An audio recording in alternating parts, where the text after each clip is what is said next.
clientes e contribuintes. Daremos hoje seguimento à nossa série de 7 vídeos sobre a Declaração de Imposto de Renda de Pessoa Física 2020. Vamos lá.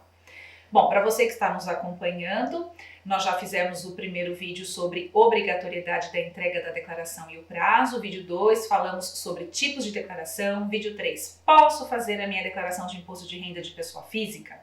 Vídeo 4, deduções. Vídeo 5 é o que nós vamos falar aqui hoje sobre declaração de bens. Vídeo 6, declare sem sair de casa documentos e formas de envio.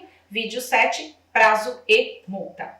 Bom, vocês já perceberam que nós estamos trabalhando os nossos vídeos da forma mais objetiva possível. O assunto é complexo, não adianta a gente querer falar sobre imposto de renda de pessoa física em vídeos de 5, 6, 7, 10 minutos. Então a gente busca o quê? Trazer para vocês aqui os exemplos mais comuns, num contexto assim geralzão, só para vocês terem uma ideia, tá bom? Vamos lá. Declaração de bens. Parte importantíssima da declaração e muitas vezes negligenciada. Por que será que é negligenciada, né, gente? Então, o histórico. Todos os bens, eles precisam de um histórico. Ou seja, a gente tem que ter o começo, o meio e o fim. Nós não podemos, num passe de mágica, sumir com as informações ali de um bem, né? Então, olha só. Os bens deverão ser declarados retratando sua situação em 31/12/2018, fazendo uma ponte lá, 31/12/2019 e assim por diante. Bom, bens, né? Os bens que nós podemos declarar. Aqui, gente, nós vamos agora falar dos bens que nós devemos declarar, né? Mas eu preciso fazer para vocês aqui um alerta. Aqui é justamente para o contribuinte que está obrigado a declarar. Então, às vezes pode fazer alguma confusão quem viu lá no vídeo 1 sobre obrigatoriedade e às vezes fazer um pouco de confusão com essas informações daqui. Aqui, gente, agora esses bens e esses valores que a gente vai estar tratando aqui, pensem agora, é exatamente para o contribuinte que já está obrigado a declarar. Então, aí nesse caso, se ele tem imóveis, veículos, embarcações e aeronaves de qualquer valor, ele tem que declarar. Bens, móveis e direitos de valor igual ou superior a R$5.000. Conta corrente, poupança e aplicações de valor superior a R$140. Participações em empresas de valor igual ou superior a R$1.000. Bens e direitos desincorporados do patrimônio em 2019. Aqui a gente está falando mais da questão mesmo de venda, até eles usam a expressão alienação, né? Então deverá ser informado o nome e o CPF, ou no caso o CNPJ, de quem comprou, a data e o valor da venda. Então aqui, gente, não é que o computador quer saber tudo da sua vida, não.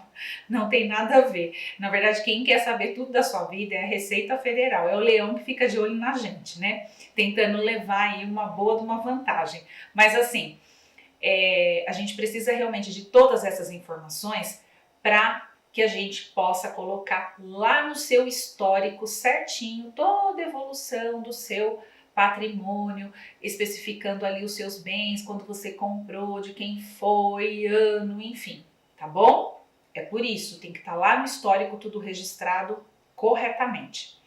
Bom, essa operação aqui nesse caso de venda, ela poderá resultar em imposto a pagar. Quando acontece isso, gente, a gente usa um sistema que é o GCAP. Ele tem a mesma carinha do imposto de renda, mas ele é específico para justamente ver esses cálculos aí. Não vou entrar nesse detalhe agora de jeito nenhum. Bens e direitos incorporados no patrimônio em 2019. Então aqui a gente está falando do quê? De compra, né? Deverá ser informado o nome e o CPF, ou no caso o CNPJ, de quem vendeu, a data e o valor da compra. Aqui no caso é quando a pessoa fez benfeitorias em imóveis adquiridos. Então, aumentam o custo do imóvel, reduzindo o ganho de capital lá na venda e, consecutivamente, o imposto se houver, né?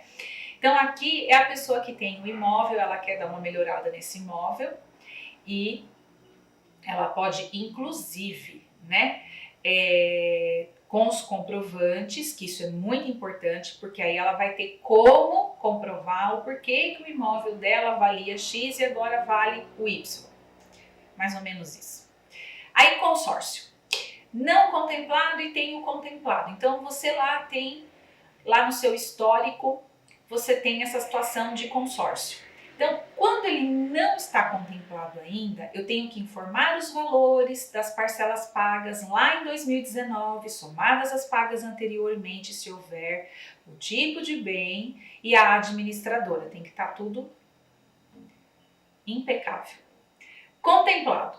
Aí o contemplado eu vou ter que adicionar um novo bem recebido, cujo valor será a soma de todas as parcelas já pagas. VGBL, que é o Vida Gerador de Benefício Livre, é um plano de seguro-vida, é um bem, cobertura por sobrevivência. Aí lá na coluna de 2018 eu tenho que colocar o valor pago até 31/12 de 2018.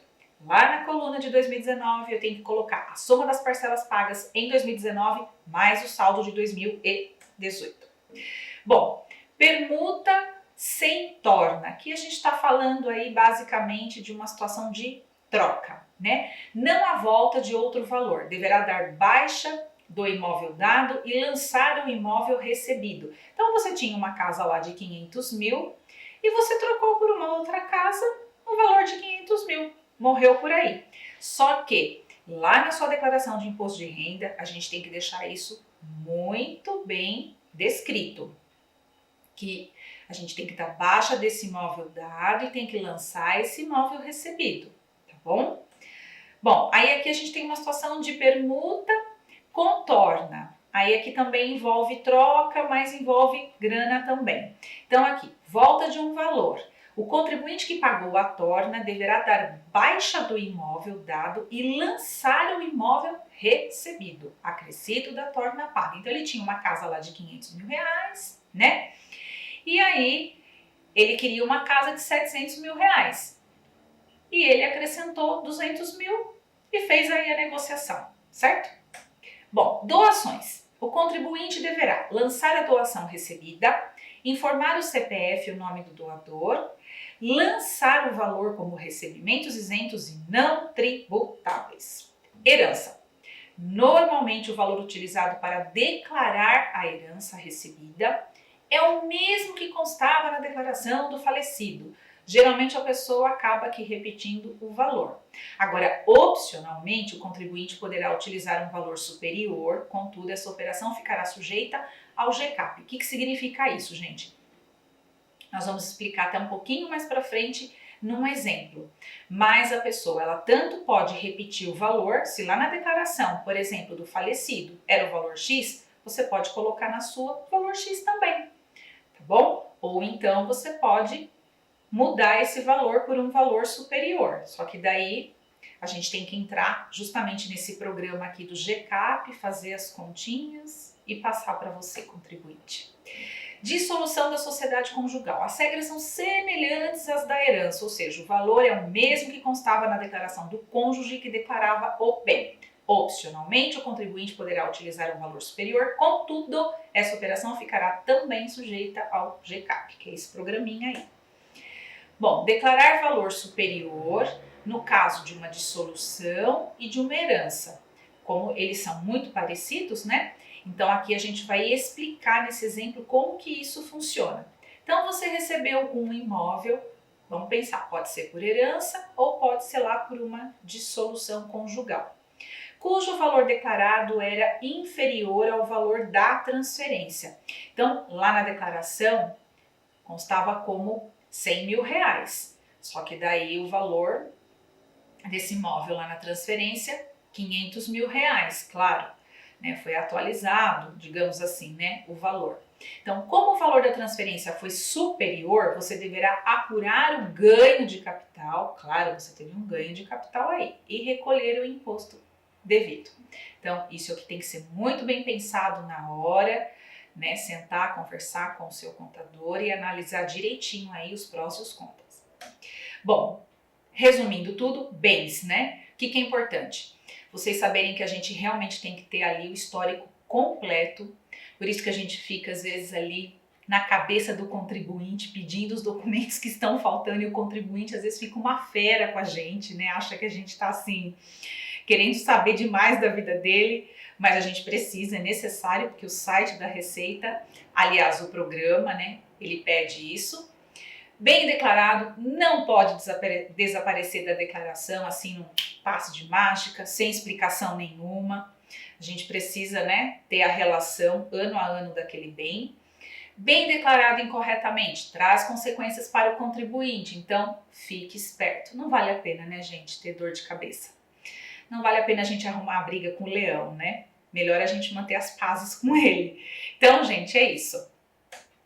O próximo vídeo nós vamos falar sobre declare sem sair de casa, documentos e formas de envio. E se você gostou desse vídeo, inscreva-se no nosso canal, dê o seu like, se desejar ative o sininho. Muito obrigada, um grande abraço.